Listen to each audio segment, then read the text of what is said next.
Okay, Tony, would you like to? All right, we're going to start now. I'm Tony DiRienzi. I just retired as the Executive Director of the Arizona Statewide Independent Living Council, and now working with the Arizona Statewide Independent Living Council, SILC for short, and with emergency preparedness for people with disabilities. SILC is the only acronym I'll be using. I'll try not to use any other acronyms without saying the entire title out. The SILC is located at the Disability Empowerment Center in Phoenix at 5025 East Washington. We're in Suite 214. And our web address is www.azsilc.org. And our phone number is 602-262-2900.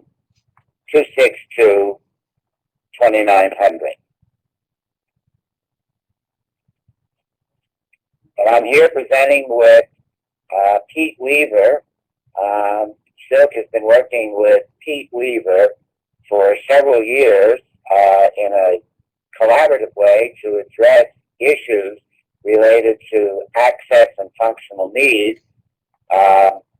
A term we'll be using to describe people with disabilities. So yes, welcome everyone. We really do appreciate your time. Again, I've been working with Tony specifically for approximately 10 years. This is my first webinar, so bear with me as we venture into the unknown. We have people registered and attending from across the country right now, so we do appreciate your time. Well, Maricopa County Department of Emergency Management is located at Palo Military Park in Phoenix. Our website can be accessed at www.maricopa.gov/EMERG_MGT. Phone number 602-273-1411 and TDD TTY 602-244-1409. The topic that we'll be addressing is individual emergency preparedness planning for all hazards. This is planning that will encompass mass events as well as individual events. And the webinar today, and by the way, this is my first webinar as well. Finally coming up to speed. Keeps bringing me along.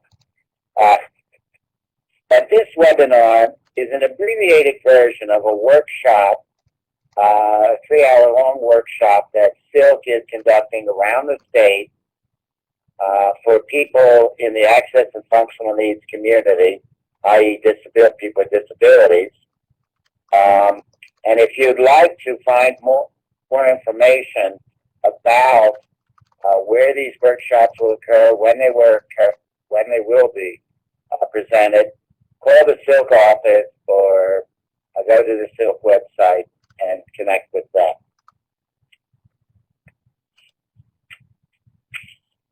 An important piece of the workshop and this being prepared involves with identifying a number of things. And there are some templates that you can access. There are 5 templates. One is self-assessment. One is emergency plan, medical information, emergency plan checklist, and a Go State Kit. The Go State Kit refers to evacuation and sheltering. If you have to evacuate your home, you have a Go Kit, and you go to a shelter. But if you shelter in place, which means you stay inside your home or workplace, that's a State Kit. But essentially, it's the same thing.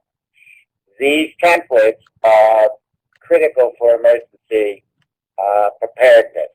The self-assessment deals with people with disabilities identifying their functional needs their functional capabilities and such.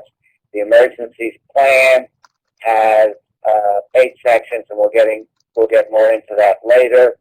The medical information is really critical to connect to the emergency plan, and then where your plan should be and other things that should be in your plan is your plan checklist. They're all formatted in Excel spreadsheets, and they've been designed to be expanded or constricted on an individual need basis. These templates can be located, if you look to the right of the screen under the chat room at the very top, there's a hyperlink to get to the Institute for Human Development, and look under the Presentations tab, but there is a hyperlink there in case you want to access those templates. And my reference earlier to the Excel formatting, this is an Excel workbook that's there, and then at the bottom, there'll be tabs for the individual templates. Our webinar goal is to help people with disabilities reduce their vulnerability when a disaster happens. Now, vulnerable means being exposed to things or situations that can do you harm. And how do you decrease your vulnerability? Well, you assess risk, you develop and test plans, and you have at the ready critical supplies and equipment. Developing and testing plans, that will involve the emergency plan template. Assessing your risk, this will do with the probable hazards in Arizona, in your individual situation, and having at the ready critical supplies and equipment, that refers to the GO kits and the stay kits. So before we move on, if there are some questions, we will try and answer some as we go. If there gets to be a lot of them coming across, we'll try and get to them at the end so we can stay on track and be very respectful of your time. So, stages of an emergency. We have the mitigation phase, which is before the emergency, in which we're preparing to minimize the impact on life and property. The response phase is actually when the emergency is occurring. We are reacting, we are doing things in the midst of the emergency, probably being a little frantic and trying to figure out what to do, where to go. And then we have the recovery phase, which is after the emergency, trying to restore things back to normal. So, mitigation. Let's use the tire analogy. You're going to make a road trip out of state. So before starting on a road trip, you want to make sure of a few things. You're going to, is there an inflated spare tire in the trunk? There's a jack in the trunk to be able to jack up the car. You have a lug nut wrench. You know how to change the tire. Or you join AAA. The response phase, again, using the tire analogy. If there's a flat tire as you're driving on your trip out of state, you pull over to the side of the road, you get out the spare tire, the car jack, and the lug nut wrench, and you change the tire. Or you call, again, AAA for service or someone else. So that's your actual response phase of that emergency. And then we enter the recovery stage. The flat tire is changed.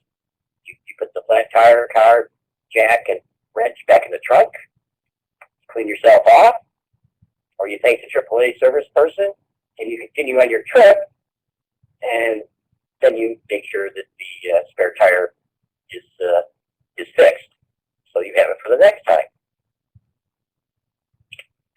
Before I get into these 3 stories of individuals that actually went through a catastrophic event, I want to refer back to Pete's analogy. There was Plan A and Plan B.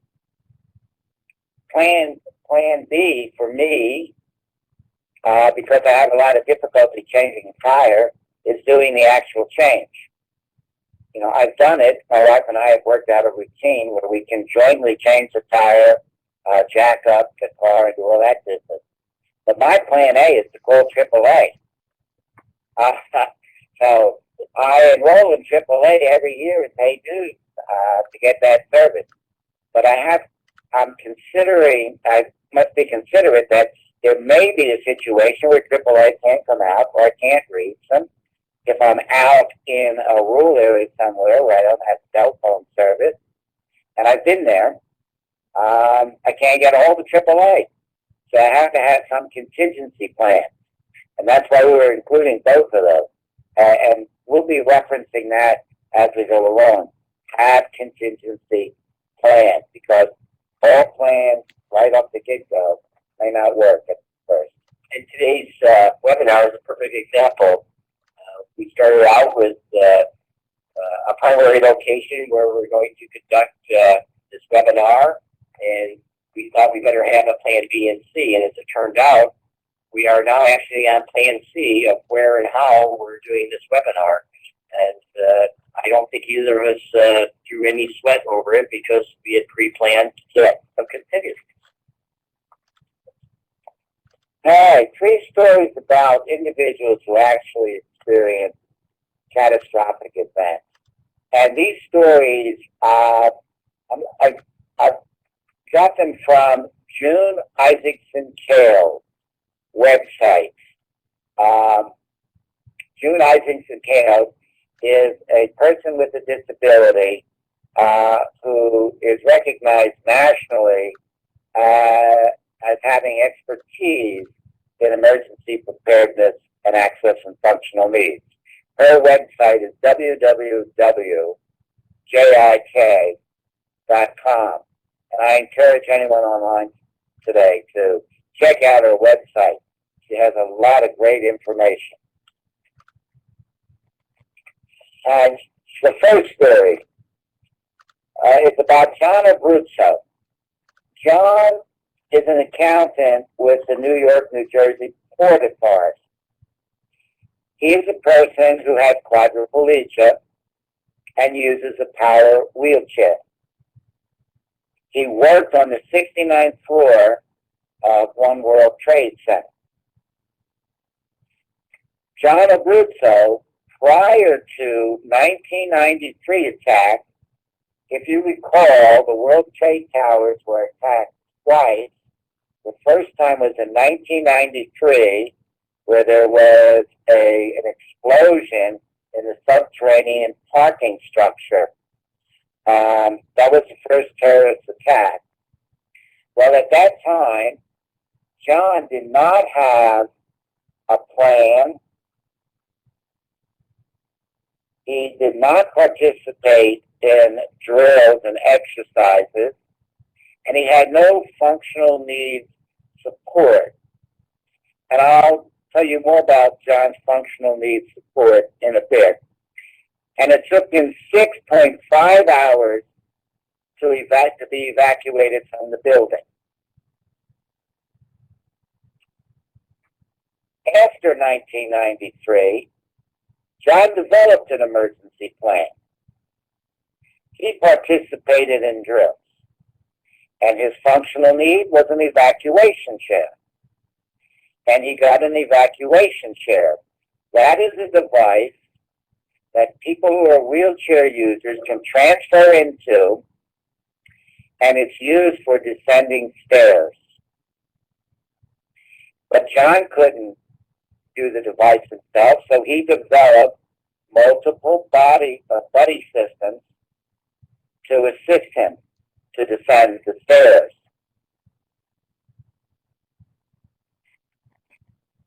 John survived 9/11 because he used his evacuation chairs. It was at the ready. His buddy system. He had about 10 co-workers who agreed to help him and work with him, and they practiced and drilled. Now, he was on the 69th floor, so coming down that many stairs, no one person could do it.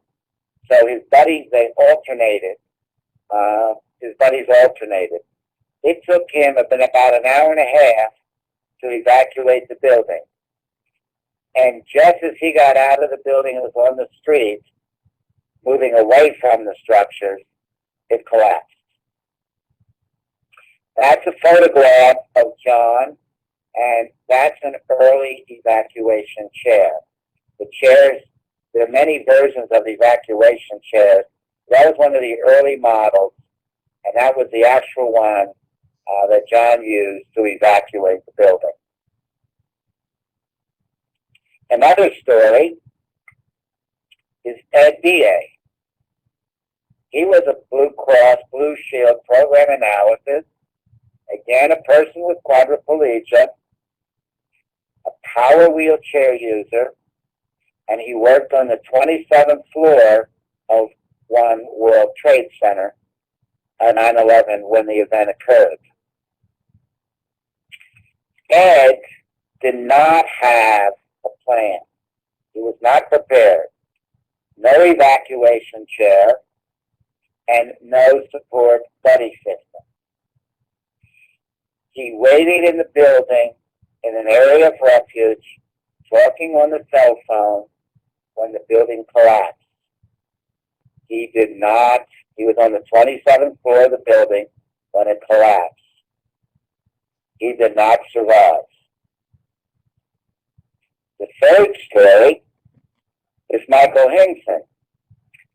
And Michael has gained quite a reputation. He does a lot of public speaking now on emergency preparedness. He worked on the 78th floor for North Tower. Michael is a person who is blind and uses a service animal. Michael, prior to 9/11, had an emergency plan, an individual plan. He practiced in fire drills individually as well as in the building fire drills. He knew the different evacuation routes, and he actually took the lead in evacuating a number of his co-workers. Michael not only survived 9/11,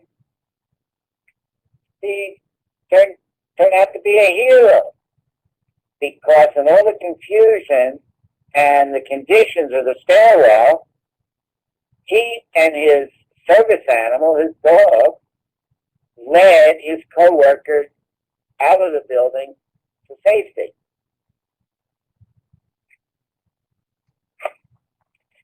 So there are three different stories surrounding the same event. It gives us some data on why prepare for emergencies. Well, if you prepare for your emergencies, it will help you to maintain your own independence, to be reunited with family or caregivers, and to survive. Who best to plan for yourself than yourself?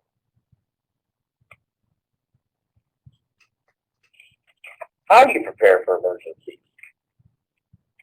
There's a lot of information out there. Get informed, make a plan, and practice, practice, practice. There are several sites to go to, and I think we'll get into that a little bit later. Getting informed. Well, one of the first things for people with access and functional needs, or people with disabilities, is do a self-assessment. I have paralysis. I use a power wheelchair. I look to see what my functional capabilities are in terms of things I need to do when an event occurs. Such as, if I have to evacuate my house, I have multiple evacuation routes. They're all accessible now. And as I evacuate, I made sure recently that my electric service was accessible, that I could do it independently and cut off the power. I'm having a plumber come in soon to put a lever water valve so I can cut off the water if I have to evacuate. these are some of the items, and the gas valve. And then make sure that with my home having gas service, is the gas valve handy? If not, do I have a support system to help out that can handle those kinds of situations? So the self-assessment checklist is something for people with disabilities to go down, and it identifies various things that they need to consider when they develop their plan. In the planning efforts, I think an area that people sometimes skip over is identifying the probable hazards for where you live, for where you are, your environment. We are talking from Arizona, and so we prepare a lot for the heat, the hot times of year. We probably don't spend a lot of time planning for ice storms here in the valley. However, if you're in a northern state and do have snow and ice storms, then that would be an area that you would want to prepare for. Try and find those things that have occurred many times in the past and have a very high probability of occurring in the future. And if you play around with those, it's smart planning. I know it seems like common sense, but if you identify those areas to address first, it will make your life much more livable. Know the alert systems that operate in your area, whether it's a reverse 911 calling system, how the emergency alert systems work. A lot of new technologies are coming to bear. There are a lot of assistive technologies that are now tied with the weather alert radios. There are items available that will be pillow vibrators, bed vibrators, wrist vibrators that work via Bluetooth to alert you that some type of emergency is taking place. Each area of the country is a little bit different, but I think you really need to research out and find out what alert systems are prevalent in your area and best suited for your individual needs. And that's part of the self-assessment analysis, because if you're a person who is deaf, what is it you need to receive alerts? How do you receive alerts? And if you don't have it, what strategies do you need to explore? Who do you need to talk to? Where do you need to get the resources? It's those kinds of things. And I tell you, whenever I travel, I always look, if I check into a hotel, if I go to a concert hall, one of the first things I do when I go in is look at for a secondary escape route. I want to be able to identify escape routes. I've made measures to make multiple escape routes to my house to fit my lifestyle. If something happens in the middle of the night, I have an escape route out my bedroom door. I have an escape route out of my kitchen and out of my studio where I spend a lot of time. And so I always identify escape routes. When I was working at SILC, we had multiple escape routes from the building. So you've been alerted, there's been an emergency. Where do you receive your updates on ongoing information? So the situation information updates can come from many places. They can come from local media. They can come from websites. So again, for your area, to find out where you can obtain that ongoing information so that you can better take control of your own situation. And one good website in Arizona is www.azein.gov. And that stands for the Arizona Emergency Information Network. Right. And they will post updates on the events that are going on around the state. Either is on an every 15-minute or half-hour basis. It's as quick as people post items, it shows up on the website immediately, and a lot of the media obtain their information from that website. So, and if you're traveling around the state and want to know what's happening, like last night with the storms running through, with some of the local power outages and flooding trees down and things, that's a great website to visit. Again, if you have any questions, you can try the chat room so that we can test the be sure that we are receiving those. All right, the self-assessment. As I mentioned earlier, you should be looking at on an individual basis what you're capable of doing, what you're not capable of doing. Look at the function. My self-assessment includes the equipment that I need. The ventilator is an important piece of equipment. I don't personally use a ventilator, but someone who life is critical to using a ventilator needs to make sure that there's some backup equipment or some backup strategy. My equipment, because I use a power wheelchair, I have an old clunker of a thing that I can get by on, but I also have a manual as a backup. Equipment, all the technologies work really well and make life a lot easier, but I try personally to have some kind of manual system, if possible, as backup. And my meds. It is important to know your medication. If you have to go shelter somewhere, you can't tell people who are at the shelter trying to assist you, well, it's that little pink pill with an A on it. Because there's a lot of pink pills with a lot of different letters on them. It would be good to know your medication. The pharmacy usually gives you some kind of printout.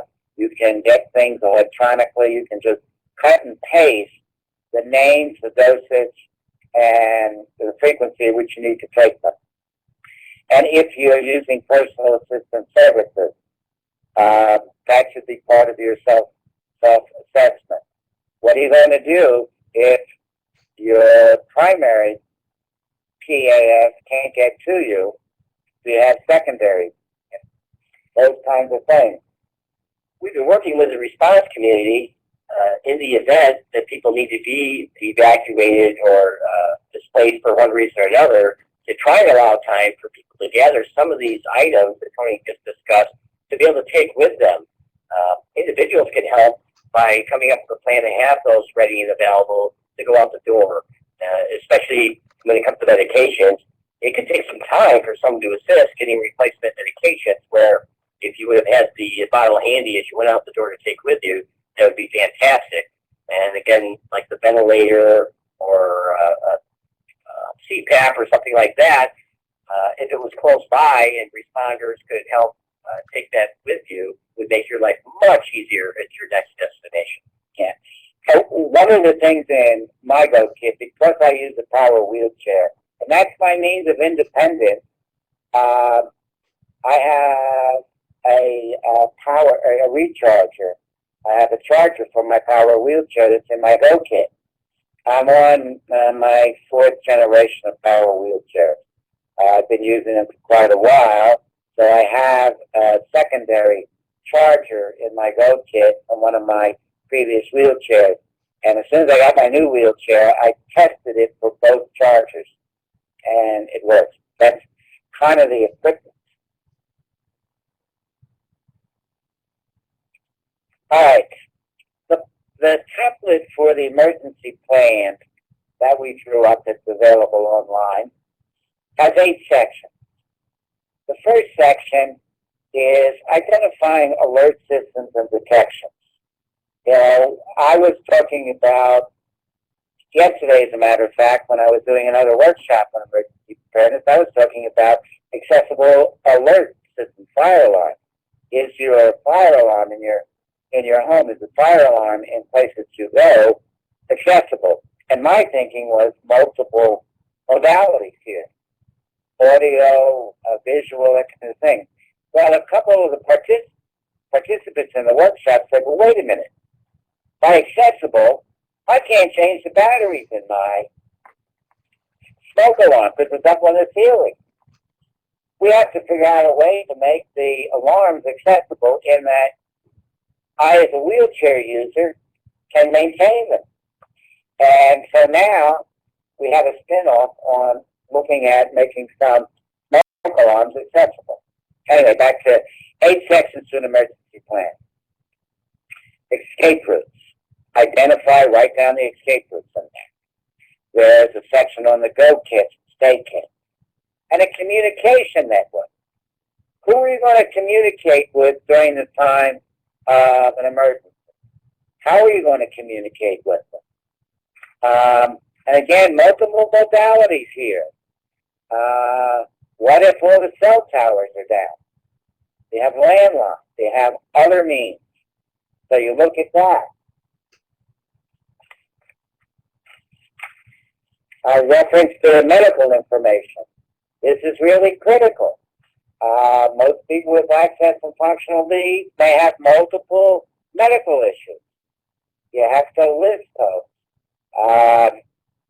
If you have any implants, surgeries, medications, when you look at the list on the medical template, insert all that information. And can you develop a support system? Not only your immediate family, are your neighbors aware, and will they be able to help? Your church, your local community, your co-workers. Identify a support system if you need some help with your functional capability. And sheltering. Now, there's essentially a couple of ways sheltering is handled. When you evacuate, you go to a shelter. Now, you may go to a shelter that the government stands up. But frankly, only about 10% of the people go to a shelter that is stood up by the Red Cross. Most people, when they evacuate, they go to a family member's home. They go to a hotel. That's another way of doing it. That's where you take your go kit. But, you know, if you're going to go to your mother-in-law's house, is your mother-in-law, for me, is my mother-in-law's house equipped for my wheelchair? Is it accessible? Are we getting along? And that's an important consideration. Maybe I should be going to my sister's house. She has a ramp, and she has an accessible toileting area. So that kind of sheltering.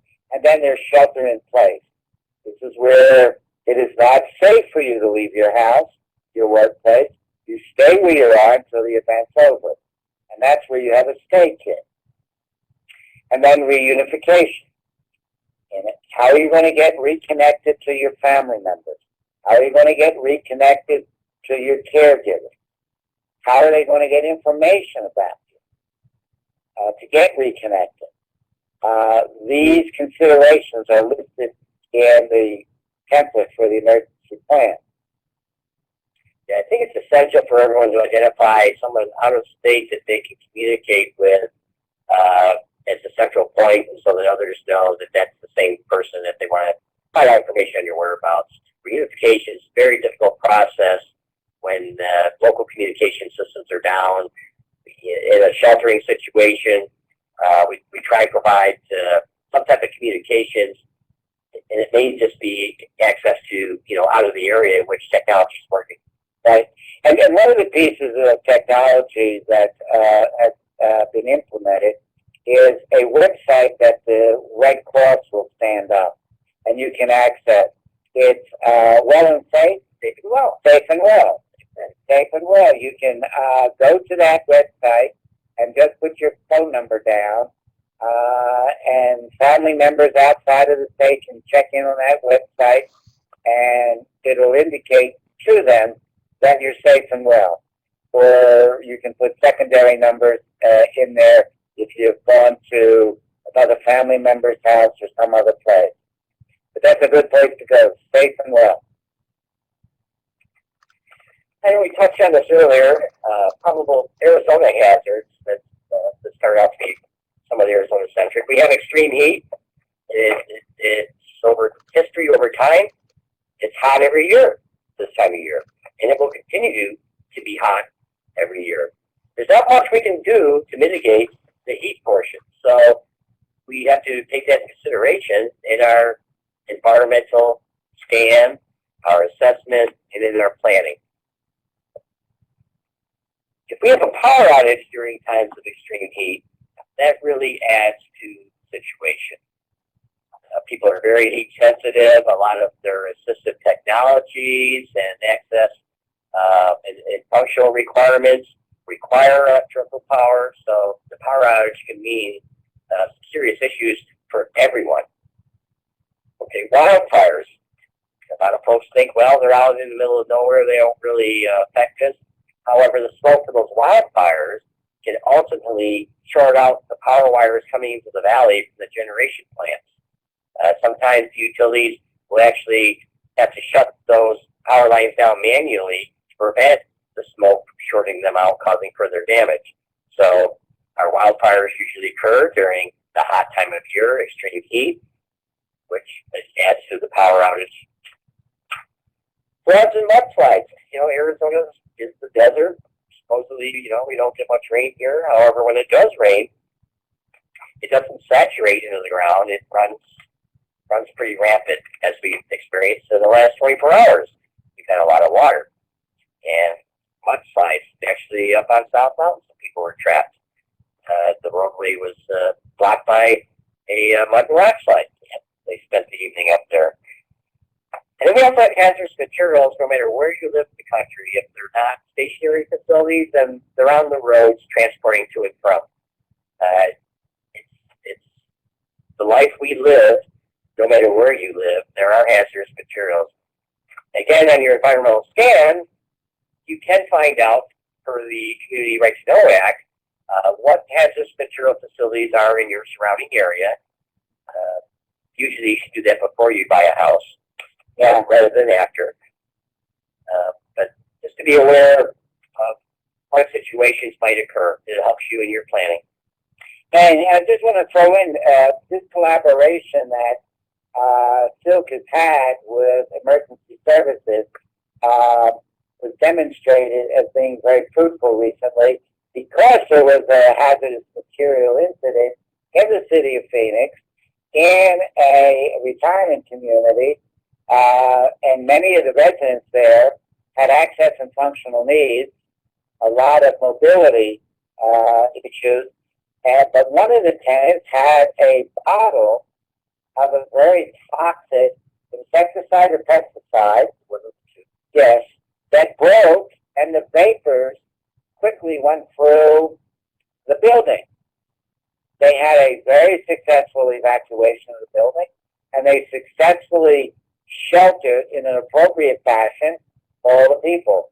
We've been dealing with evacuation issues and sheltering issues, and it's now becoming a matter of routine that appropriate evacuation and appropriate sheltering is taking place.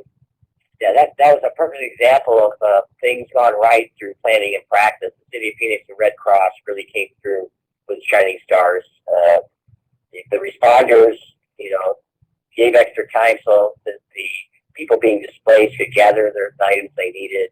A community center that was successful across the street. The Red Cross and the city worked together to get everyone into that facility. It worked very well. It's nice to have success stories.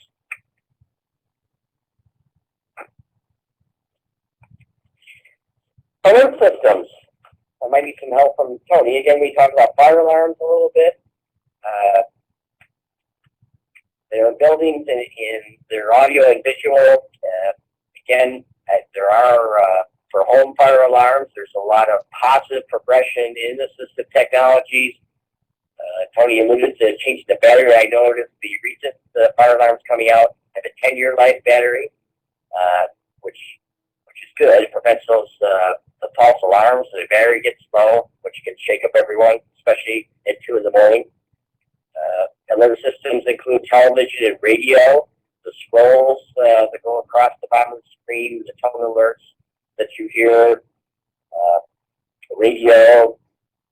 I believe one of the networks has been working with the adaptive technologies to provide both audio and visual and even upper rail technology. Mobile devices, these are the cell phones, the wireless emergency alerts. When they first came out, there were some issues in which there was not a geographic controllable method, and so if they were set off countywide.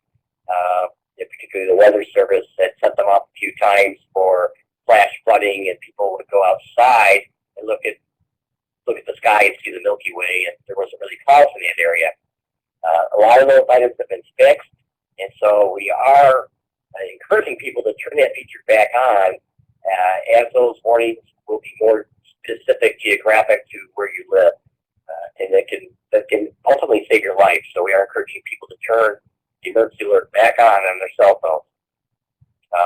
Sirens, some areas still use sirens. We use them in Arizona up near the nuclear plant. I believe they use them in some parts of the state that are very flood prone. However, that's limited to audio, which is restrictive. So now they're trying to come up with other technologies to tap in so that we can encompass the whole community notification. Reverse 911, which is actually a brand name for the SEND, Community Emergency Notification System. That is a reverse calling feature dispatch centers use in Maricopa County, and predominantly they have the data in there for Quest and Cox home phones. And so now there is the ability for people to self-register their cell phones or their voice over internet protocol phones like Magic Jack, Vonage, so that they can also receive those warnings over those types of technologies. And we encourage people to self-register, and that can be achieved through the county website. There are other parts of the state and country that also have systems, so I encourage people to find out what those are so they can register for those. I want to just jump in here and refer to the mobile devices, the cell phone. The workshop that I did yesterday, there was attendees who were deaf. There were some attendees who were blind. When we start talking about the wireless emergency alerts, their cell phones have audio and visual output as well as tactile in terms of vibrating. So it's multiple modalities, and cell phones are becoming more ubiquitous, so everybody has them. So that's a device that will accommodate a broad range of people. And when Pete was talking about the geographic specific alerts, last week someone came in from New York, met them, we went out to dinner, and we're sitting there talking when one thunderstorm came, and their cell phone and my cell phone went off simultaneously.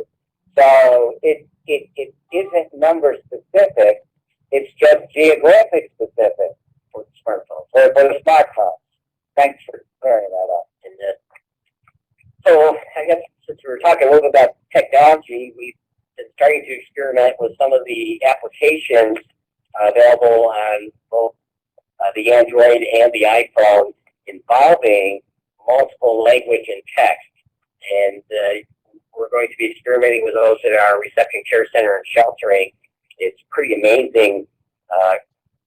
Multiple languages, you can talk into it and it converts it back to English text and audio and vice versa. So that is going to a huge advantage for a large segment of the population with multiple languages and both text and audio. So it's pretty amazing stuff. I'm kind of excited. Escape routes. Identify your primary and secondary escape routes, and you heard Tony talk about it. He tries to do a third and a fourth. I know it sounds just like common sense. A lot of buildings, if you're in them, if all of a sudden something happens to the power and there's no lights and you can't see, it makes it very difficult. So you kind of want to check those out ahead of time, get assistance to find out where those exits are. And in this case here, I guess it's good to start right at home. Yes. Are they accessible? Are your routes accessible? Whether there's lightness or darkness. I'm not sure if audio would come into this, if the smoke alarm's going off and flaring. Audio would come in. Yeah. And it, a loud shrieking noise can inhibit you when you're trying to move around. Identify areas of refuge ahead of time, especially if you're in flood-prone areas. and carry a cell phone. You got anything to add on this one, Tony? No, that's good. Okay.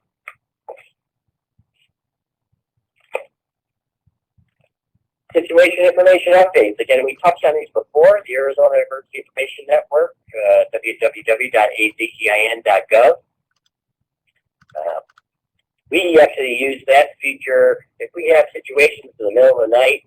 If we post to AZEIN, the radio media actually subscribe to the RSS feeds off of that, and the reporters will actually get that information in the middle of the night and post it to the radio station. Most radio stations are not manned 24/7, so we wouldn't have the ability to try and get a radio station to put something, emergency information on there readily. This allows us to do that. Again, NOAA, which is the National Oceanic and Atmospheric Administration, so National Weather Service, their weather radios, they're part of the emergency alert system as well. And the nice thing about the NOAA weather radios is they are an older technology, and they will work over radio waves even if the internet is down. So it's something to consider as we talk about using some of the older technologies. So again, we referred earlier to have contingencies or redundant systems in place. You can buy an NOAA radio relatively inexpensive or Best Buy from the electronic places and have that on hand. And if the other technologies fail, NOAA's there.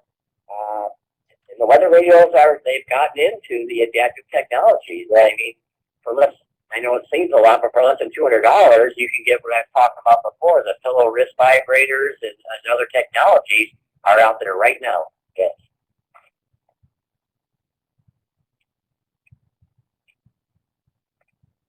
So have you been alerted and have situational awareness to put your emergency plan into action?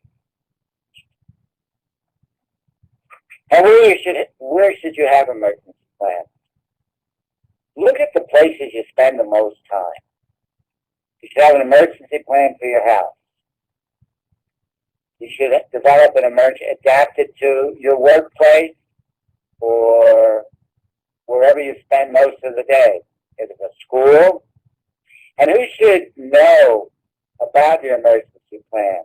Well, a family member should have your emergency plan. We have 2 grown children who live not too far from us. Well, the opposite sides of our house, actually. One's 7 miles one way, and the other one's 6 miles the other way. They're aware of our plans. And for people who use caregivers should be aware of the plans and have copies of the plans. It has critical information for your well-being and safety. So I see a couple of questions coming. We'll get to those in just a second because we're almost getting to the end here. So practice, plan, and revise. I remember when we were in school, we did fire drills on a regular basis. And now and then they throw a curveball at us and put a couple of chairs in front of the exit that we normally always go to. So we'd have to go to plan B, the second exit. And it seems as we become adults and we're maybe some of us out in the business world working, that stuff seems to stop. And I think we need to get back to the basics. Practice at home. If we work, practice at there. And encourage different folks that we, go to visit, purchase, and buy from vendors. And maybe, if you guys ever do a fire drill with your customers.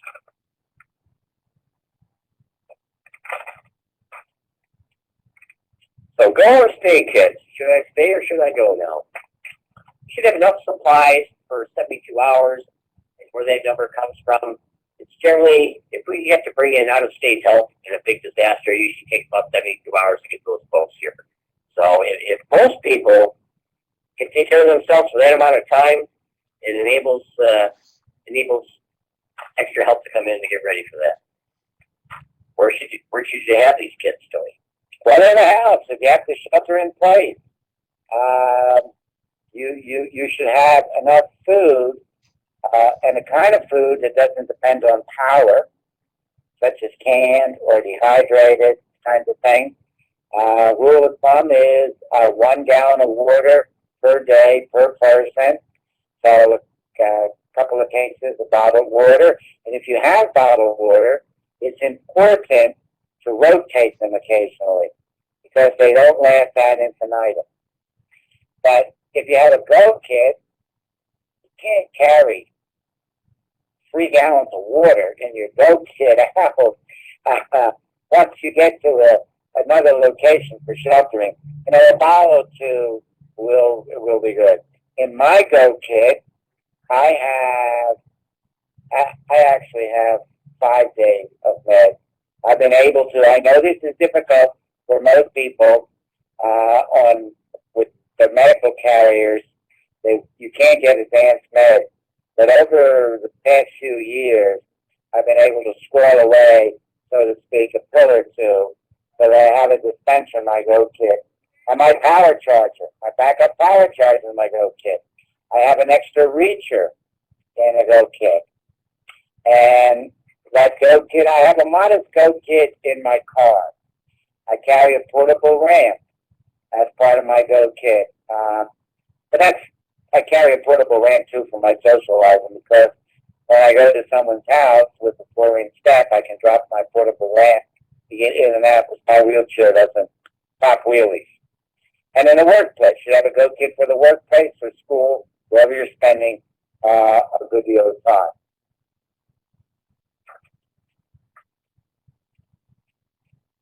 So we have a question regarding, do all states currently use wireless alerts?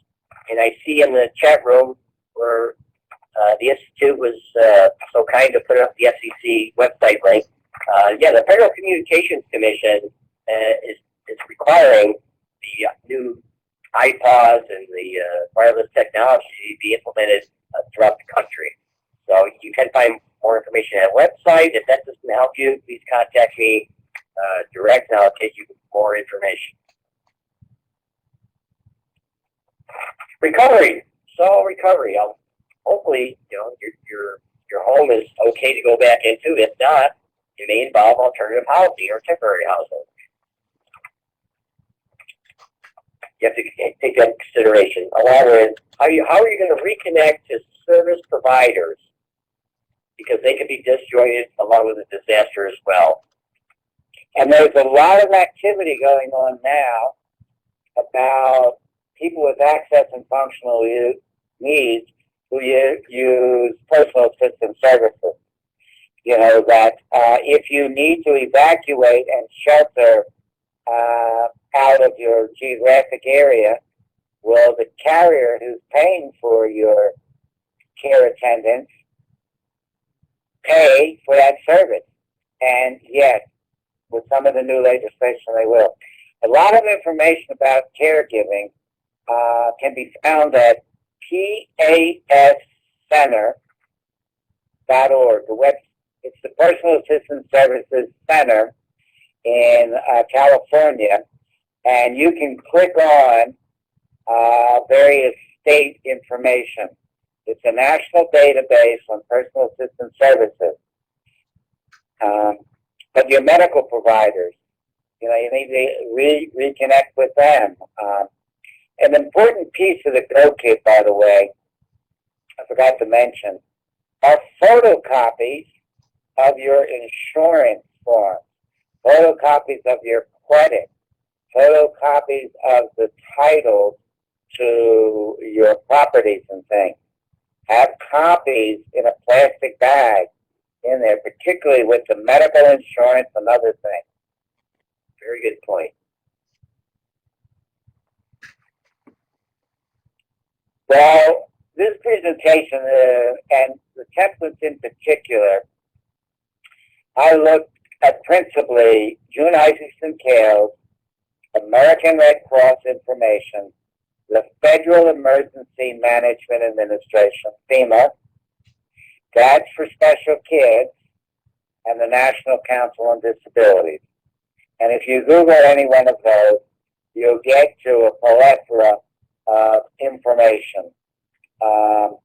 And for the templates, what we did was look at the various templates of all these other places and tried to tailor them or design them for the access and functional needs community.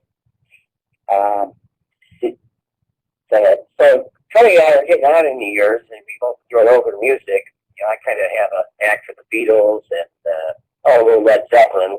But you know, Tony's got another group. I think he kind of. Well, the ultimate goal is to have a 3-dog night and sleep like a baby. The origin of 3-dog nights were those really cold nights up in the tundra. You bring in a few huskies and wrap them around you because you can sleep real comfortably, and that's our goal. And that's our generation can remember a 3-dog night to rock through. So we are open for you know, any questions that we may not have covered earlier. We truly appreciate your participation.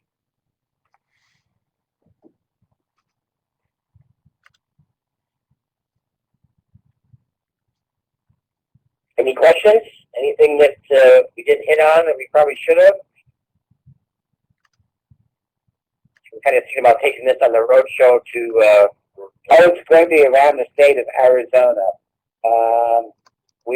In the workshop that will be on the road that SILC will be taking to most of the counties throughout Arizona, we'll be going more in detail with the content of the templates,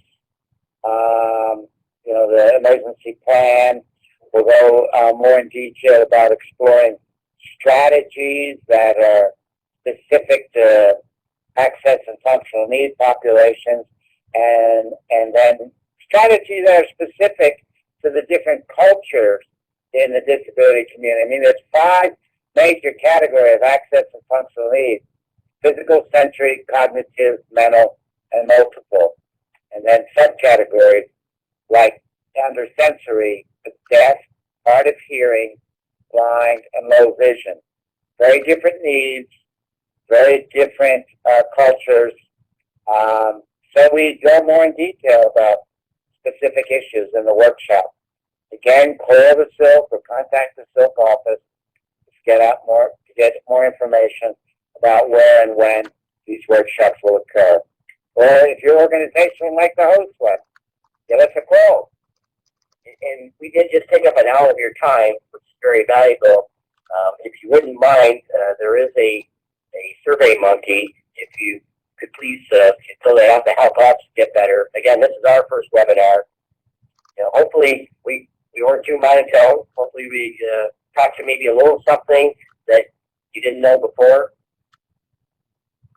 It's been a pleasure. So have a great day, a safe day, and spread the word. Thank you all.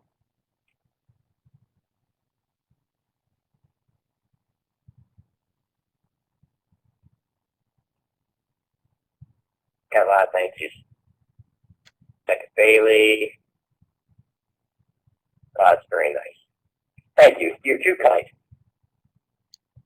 Yeah.